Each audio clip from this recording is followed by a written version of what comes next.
Panorama group, जो सोचता है वो करता है। आपके अपने सपनों का आशियाना।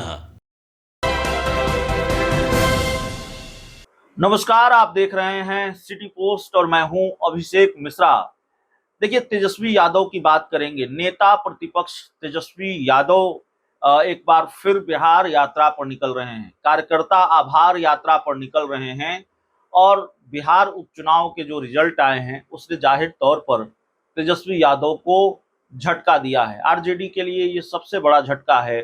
तेजस्वी यादव के नेतृत्व पर सवाल है, क्योंकि ठीक है, लालू यादव पार्टी के राष्ट्रीय अध्यक्ष हैं, लेकिन पार्टी की कमान तो तेजस्वी यादव के ही हाथों में है। कर्ता धर्ता तो आरजेडी के तेजस्वी यादव ही हैं। और फिर कई तरह के सवाल उठ रहे हैं। बहुत सधे शब्दों में पार्टी के अंदर ही इस बात की चर्चा चल रही है कि भाई ये क्या हुआ। और आधार वोट बैंक को, लालू यादव की जो जमा पूंजी है, मुस्लिम यादव वोट बैंक, क्या तेजस्वी यादव उसको बचाकर नहीं रख पा रहे हैं? ये सवाल भी पार्टी के अंदर उठ रहा है। जाहिर है, बिहार उपचुनाव का जो रिजल्ट आया, 34 सालों से जो तिलिस्म बना हुआ था, जो गढ़ बना हुआ था बेलागंज की सीट, उसमें जेडीयू ने सेंध लगा दी और 34 सालों बाद आरजेडी बेलागंज सीट हार गई।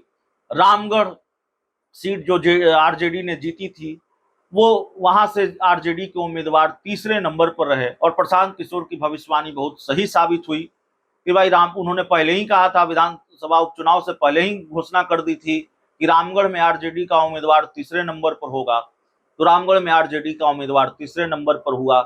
तो ये एक तरह से बड़ा झटका है। एक तरह से मतदाताओं ने बहुत भीषण झटका दिया है तेजस्वी यादव को, और तेजस्वी यादव इससे सकते में है। आरजेडी की चिंताएं बढ़ी हुई हैं, क्योंकि अब से कुछ महीनों बाद बिहार में विधानसभा के चुनाव होने वाले हैं और विधानसभा चुनाव से पहले ठीक उपचुनाव में इतना बड़ा झटका लगा कि मुस्लिम यादव वोट बैंक, जो आधार वोट बैंक है, वो छिटका।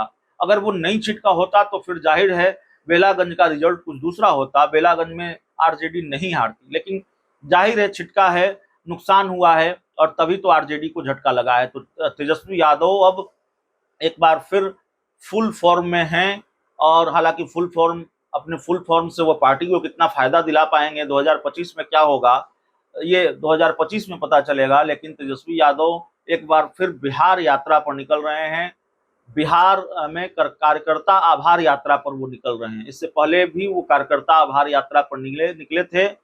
समस्तीपुर और कई जिलों के दौरे पर वो गए थे, लेकिन बीच में अपनी यात्रा उन्होंने अधूरी छोड़ दी थी और इसको लेकर उनके राजनीतिक विरोधी भी सवाल उठाते रहे थे कि आखिरकार तेजस्वी यादव ने अपनी इस आभार यात्रा को अधूरी क्यों छोड़ा, कार्यकर्ता आभार यात्रा को अधूरा क्यों छोड़ा।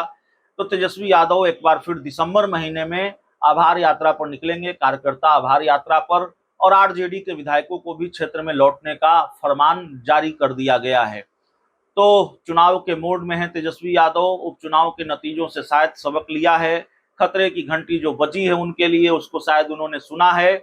अब अपनी आभार यात्रा को किन किन जिलों में लेकर जाते हैं, किन किन जिलों में तेजस्वी की यात्रा होगा, ये देखने वाली बात होगी। इस पूरी रिपोर्ट में इतना ही। बहुत बहुत धन्यवाद।